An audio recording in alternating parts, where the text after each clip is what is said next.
श्री गणेश, श्री गणेश, श्री गणेश। अरे ये अपने शरीर से उत्पन्न कर ये कैसे भयावने कीट भेज रहे हैं मेरी ओर।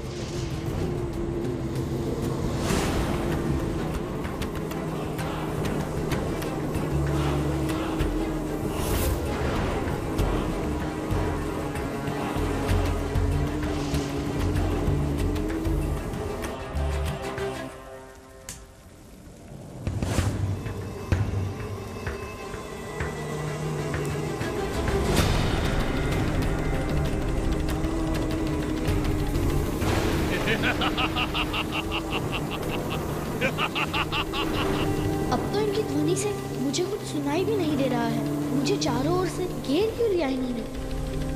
ये क्या हो रहा है? इसे अभी रोकती हूँ।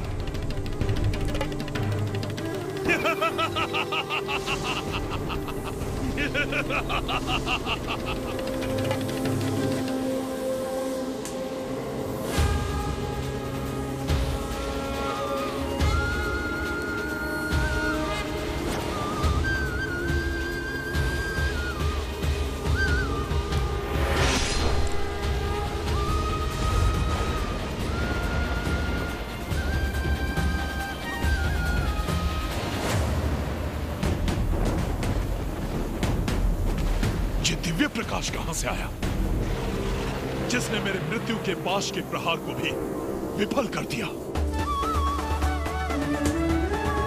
ये जो भी था स्वतः दूर भी हो गया।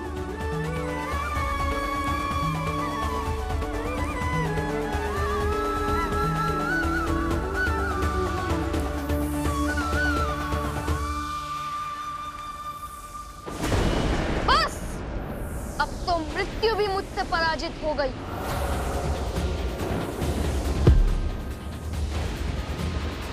आपने क्या सोचा था कि आप इस भयंकर महिष पर आरूढ़ रहेंगे? यूं ही कुछ कीट मेरे ओर भेजकर मेरे प्राण हर लेंगे? मेरी मां की शक्ति से रक्षित हूं मैं। कोई मुझे पराजित नहीं कर सकता। बालक, मृत्यु तो तुम्हारी अवश्य होगी और अभी होगी।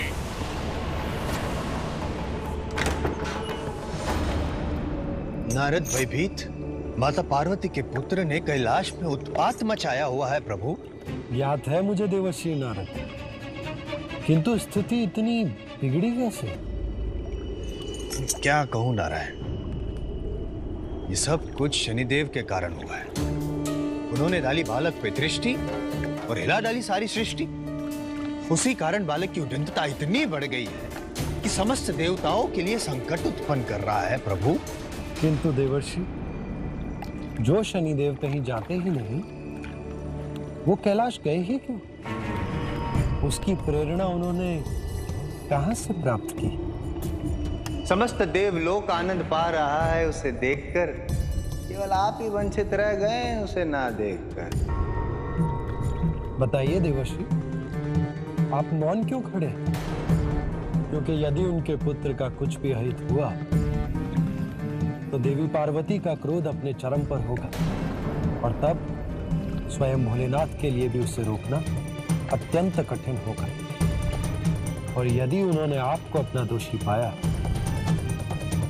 तो आप उनके भयंकर दंड के भागी बनेंगे।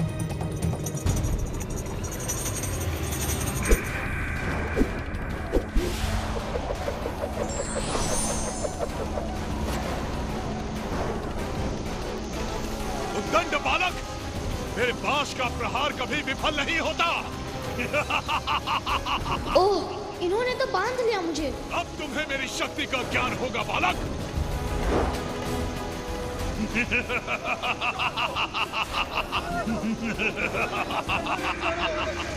श्रेष्ठ बालक, अब मैं तुम्हें नर्क ले जाकर दंडित करूंगा। इनका यमलोक तो वास्तव में भयंकर है। इतना भीषण दंड जिसके परिणाम स्वरूप ऐसी चित्कार सुनाई दे रही है। ऐसी ही दुर्गति होगी तुम्हारी भी दृष्ट बालक। यमराज से अब तुम्हें कोई रक्षित नहीं कर सकता। नर्क लोक की असहनीय पीड़ा ही अब तुम्हारी नियति होगी। अरे ये क्या हो रहा है? ये तो मुझे अपने भीतर खींच रहा है।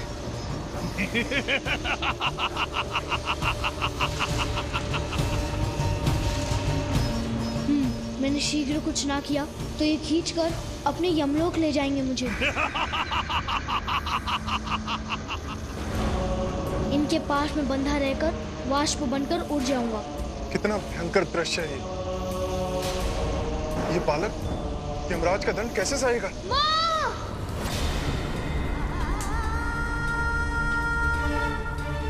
ये कैसी अनिष्टकारी अदृश्य शक्ति जो मेरे निकट आने का दुस्साहस कर रही है। अरे ये मुझे असहनीय पीड़ा हो रही है।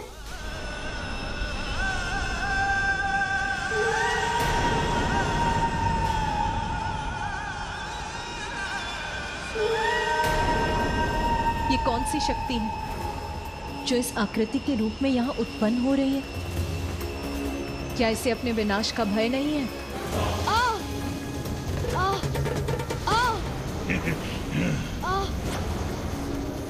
आप चिंता मत कीजिए माँ, मैं भवन के द्वार की रक्षा करूंगा। मैं आपकी सेवा करने ही तो आया हूँ ना माँ।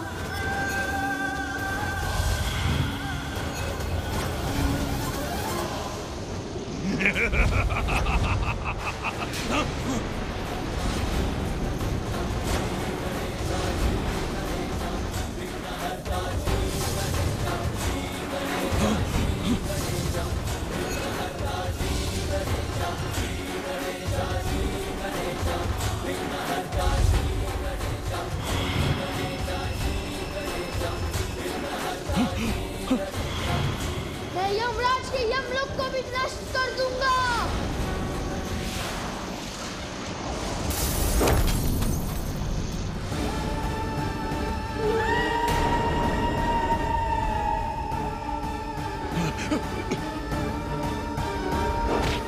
देखिए यमराज, अब आपको भी ज्ञात हो गया होगा कि आप मुझे नहीं रोक सकते। मेरे पाश से मुक्त कैसे हुआ ये? अच्छा हुआ ये आकृति अपने आप ही मिट गई। मिटा दूंगा माँ के आदेश के पालन में आए प्रत्येक अवरोध को। यमराज, मैं आपको आपके इस महिष से बांध दूंगा।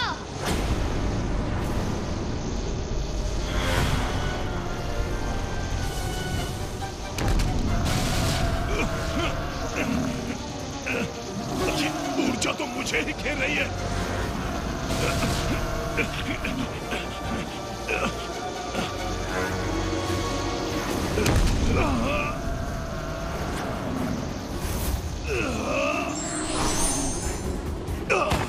यमराज!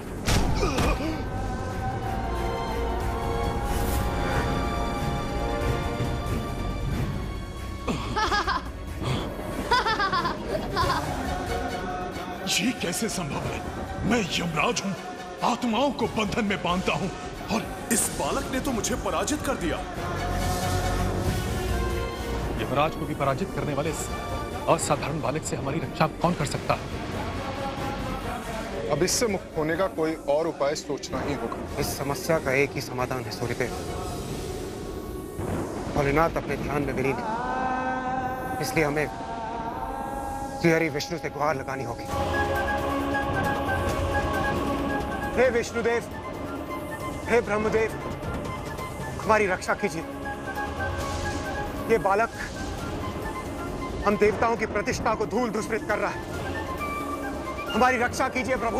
हे श्री विष्णु, हमारी सहायता कीजिए प्रभु। महादेव तो ध्यान में मग्न हैं।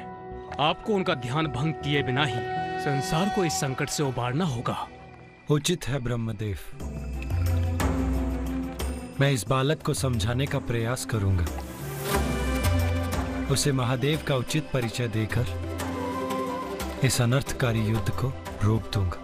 मैं भी आपके साथ चलता हूं विष्णुदेव, तो हमें और विलंब नहीं करना चाहिए। चलिए प्रभु।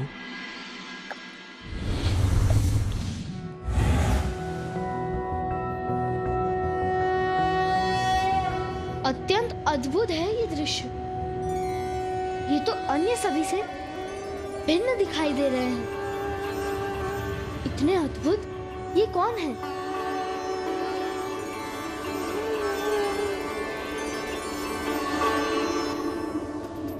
मुझे एक ऐसी संतान का वरदान दीजिए जो ब्रह्मदेव की तरह ज्ञानी हो, आप ही की तरह तेजस्वी और निपुण, और मेरे स्वामी शिव शंकर के समान निर्मल और स्नेही।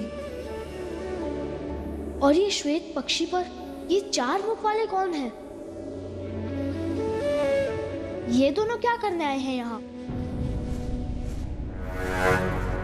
ये दोनों कोई साधारण देवता तो नहीं प्रतीत होते हैं। संभव है मुझे इनसे और भी भीषण युद्ध करना होगा।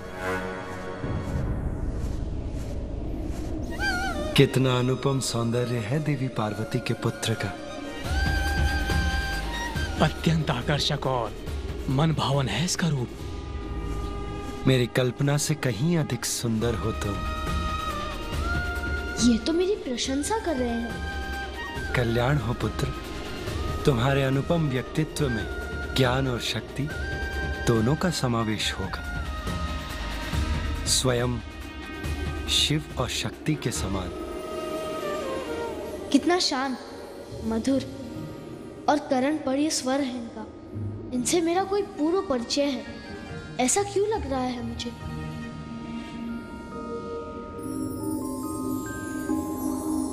किंतु मुझे सचेत रहना होगा। कहीं ये भी मुझे बहलाकर भीतर जाने का प्रयास तो नहीं कर रहे हैं। कितना अच्छा होता यदि तुम अपना अहंकार त्याग कर स्वयं को पहचान पाते, ये जान पाते कि महादेव कौन है जिन्हें तुम रोक रहे हो। अच्छा, अब समझा कि आप मुझे इतने आशीष क्यों दे रहे थे। बालक समझकर मुझे अपनी प्रशंसा से बहलाने का प्रयास कर रहे हैं।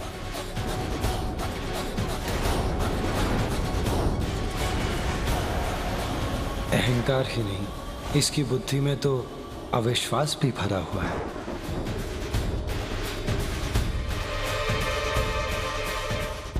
बालक, जो तुम कर रहे हो उसका कोई ना कोई कारण तो तुम्हारे पास अवश्य होगा, किंतु महादेव को भीतर जाने से रोकना उचित नहीं है। उन्हें जाने दो। बस बस बस।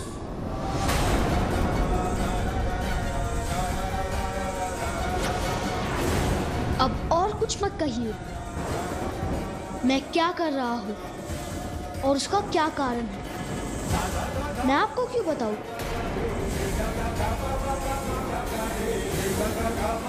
और वो कौन है, भीतर क्यों जाना चाहते हैं, ये मुझे कुछ नहीं सुनना। इतना हठ उचित नहीं है पुत्र। हम तुमसे बड़े हैं, हमारा कहा मानना तुम्हारा कर्तव्य है। पुत्र, तुम्हारे शुभ चिंतक हैं हम, इसीलिए तुम्हें समझाने का प्रयास कर रहे हैं। व्यक्ति का हठ उसके विनय को हर लेता है, और जहां विनय नहीं वहां विनाश अवश्य होता है। इसलिए अपना हठ त्याग दो, अन्यथा उसका अवश्य ही कोई भारी दुष्परिणाम होगा।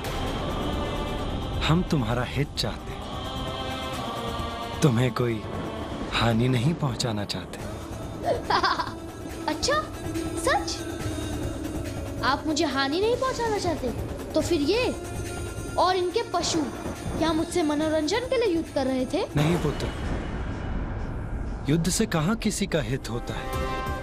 युद्ध तो सदैव बुराई का अंत करने का अंतिम उपाय होता है, किंतु युद्ध तो व्यक्ति को अपने भीतर बसे अहंकार और क्रोध से करना चाहिए।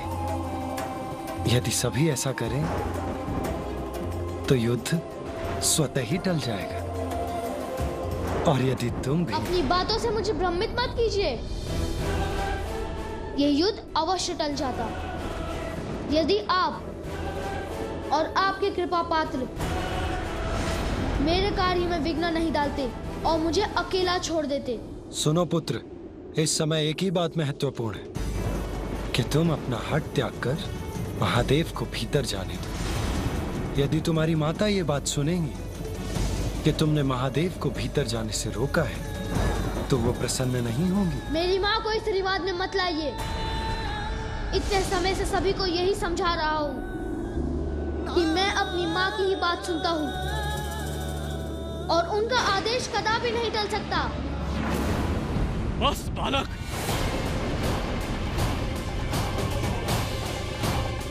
ब्रह्मदेव, शांत हो जाइए। मुझे विश्वास है कि हम इस बालक को उचित आचरण पर लाने में अवश्य सफल होंगे। सफल होंगे? किंतु कैसे श्री हरि विष्णुदेव? ब्रह्मदेव, विष्णुदेव, कौन है आप? मैं नहीं जानता। बहुत सुन चुका। कितनी बार एक ही बात दोहरानी होगी? कदाचित आप ऐसे नहीं जाने वाले। मुझे ये उचित पाठ पढ़ाकर आपको भी लौटाना होगा।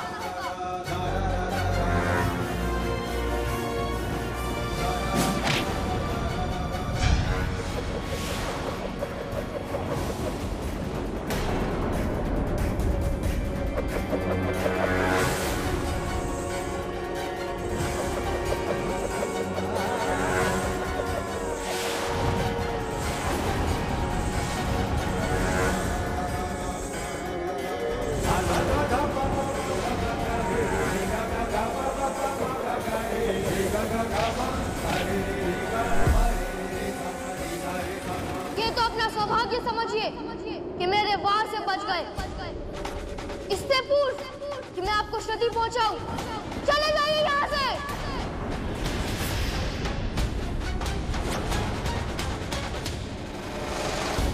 रुक जाओ बालक, हमसे व्यर्थ संघर्ष मत करो। मुझे जो करना है वो मैं करके ही रहूंगा।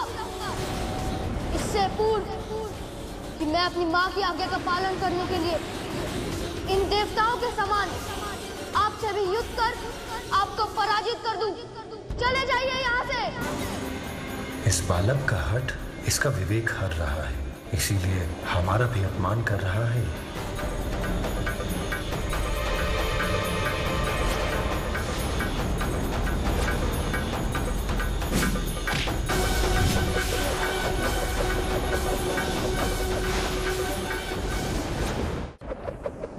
गरुड़, आप जो भी करें, उससे इस बालक को तनिक भी क्षति नहीं पहुंचनी चाहिए।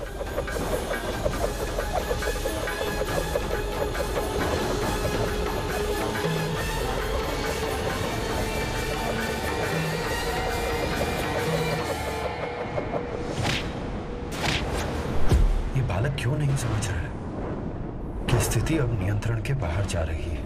मैं भी देखता हूँ मुझसे आपकी रक्षा कौन करता है।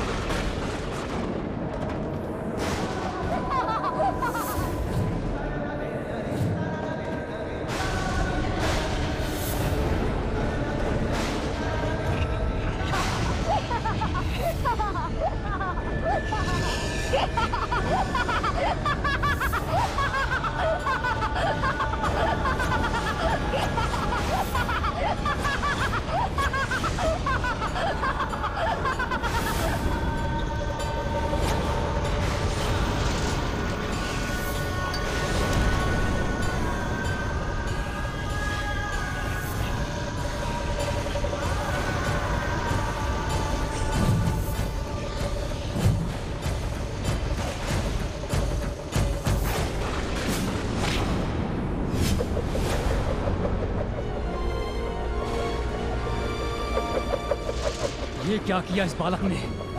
अपने दंड से मुझ पर ही वार कर दिया।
विकराल रूप लेकर मुझे भयभीत करना चाहते हैं ये, किंतु उसमें सफल नहीं होंगे।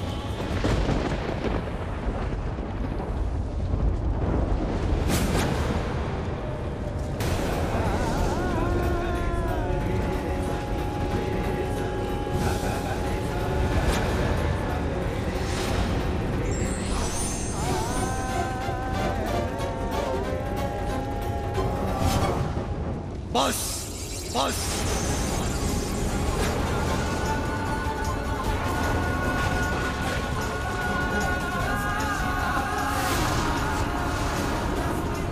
अब तुम्हारी उद्दंडता की अति हो चुकी है।